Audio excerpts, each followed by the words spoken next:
ಒಂದು ಇವತ್ತು ಅದ್ದೂರಿ ಕನ್ನಡ ರಾಜ್ಯೋತ್ಸವದ ಅಂಗವಾಗಿ ಒಂದು ಪ್ರಪ್ರಥಮ ಬಾರಿಗೆ ಯಾದಗಿರಿ ಜಿಲ್ಲೆಯಲ್ಲಿ ಟ್ಯಾಕ್ಸಿ ಚಾಲಕರು ಆಟೋ ಚಾಲಕರು ಸೇರ್ಕೊಂಡು ಇದು ನಮ್ಮ ಡಿಗ್ರಿ ಕಾಲೇಜ್ಲಿಂದ ಹಿಡ್ಕೊಂಡು ಸುಭಾಷ್ ಸರ್ಕಲ್, ಶಾಸ್ತ್ರಿ ಸರ್ಕಲ್, ಮತ್ತೆ ಅಂಬೇಡ್ಕರ್ ಸರ್ಕಲ್, ಕನಕ ಸರ್ಕಲ್ ಇಂದ ಗಾಂಧಿ ಸರ್ಕಲ್ಗೆ ಹೋಗ್ತಾ ಇದೀವಿ ಮೆರವಣಿಗೆ ಮುಖಾಂತರ. ಸಾಯಂಕಾಲ 6 ಗಂಟೆಗೆ ಪ್ರೋಗ್ರಾಮ್ ಸ್ಟಾರ್ಟ್ ಮಾಡ್ತಾ ಇದೀವಿ ಸರ್. ಅಲ್ಲಿ ಒಂದು ಎಲ್ಲ ಅದ್ದೂರಿ ಕನ್ನಡ ಏನೊಂದು ಚಾಲಕರದು ಸಮಾವೇಶ ಕುರಿತಾಗಿ ಒಂದು ದೊಡ್ಡ ವೇದಿಕೆ ಮಾಡ್ಕೊಂಡು ಚಾಲಕರನ್ನ ಒಗ್ಗೂಡಿಸುವಂತ ಕೆಲಸ ಮಾಡ್ಕೊಂಡು ಒಂದು ಕಾರ್ಯಕ್ರಮ ಕೊಡ್ತಾ ಇದೀವಿ ಸರ್.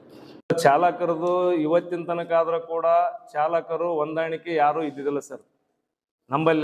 ನಂಬಲ್ಲೇ ಏನೋ ಒಂದು ಇದಿತ್ತು. ಇವಾಗಿನ ತನಕ ನಾವೇನೋ ಒಂದು 4 ವರ್ಷ ಆಯ್ತು ಸರ್ ನಾವು ಸಂಘಟನೆ ತಗೊಂಬಂದು ಎಲ್ಲಾ ಚಾಲಕರನ್ನ ಹೊಂದಾಣಿಕೆ ಮಾಡ್ಕೊಂಡು ಎಲ್ಲಾ ಚಾಲಕರನ್ನ ಒಗ್ಗೂಡಿಸ್ಕೊಂಡು ನಾವೇನು ಬರ್ತಕ್ಕಂಥ ಗೌರ್ಮೆಂಟ್ ಸೌಲಭ್ಯಗಳು ವಂಚಿತರಾಗಿದ್ವಿ ಸರ್ ಇಷ್ಟು ದಿವಸ. ಈಗ ನಾವೊಂದು ಸಂಘಟನೆ ಮುಖಾಂತರ ಎಲ್ಲಾ ಚಾಲಕರು ಒಂದಾಗಿ ಬರ್ತಕ್ಕಂಥ ಸೌಲಭ್ಯಗಳು ನಮ್ಮ ಚಾಲಕರಿಗೆ ತಲುಪಿಸ್ಬೇಕಂತ ಹೇಳ್ಕೊಂಡು ಇದೊಂದು ಕಾರ್ಯಕ್ರಮ ನಾವು ಆಯೋಜನೆ ಮಾಡಿದ್ವಿ ಸರ್. ಈಗ ಸುಮಾರು 30 ವರ್ಷಗಳಿಂದ ಕನ್ನಡ ರಾಜ್ಯೋತ್ಸವ ಎಂಬುದು ಯಾದಗಿರಿ ಜಿಲ್ಲೆಯಲ್ಲಿ ಆಚರಣೆ ಮಾಡ ಕೆಲವು ವಿವಿಧ ಸಂಘಟನೆಗಳು ಆಚರಣೆ ಮಾಡ್ತಾರ. ತಾತ್ಕಾಲಿಕ ಮುಖ್ಯವಾಗಿ ಆಚರಣೆ ಮಾಡೋದು ಚಾಲಕರು. ನಾವು ಎಲ್ಲ ದಿನಾಲು ಬಾವಾಟ ಇಟ್ಟು ಆ ಕನ್ನಡ ರಾಜ್ಯೋತ್ಸವವನ್ನು ಆಚರಣೆ ಮಾಡ್ತೀವಿ.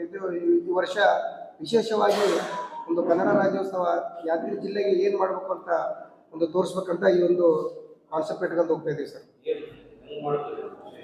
ವಿಶೇಷ ಅಂದ್ರೆ ಈ ವಿವಿಧ ಸಾಧಕರುಗಳು ಮಾಡ್ತಾರೆ. ಚಾಲಕರು ಅಂದ್ರೆ ಏನೋ ಕೇವಲವಾಗಿ ತಿಳ್ಕೊಂಡ್ಬಿಡ್ತಾರೆ.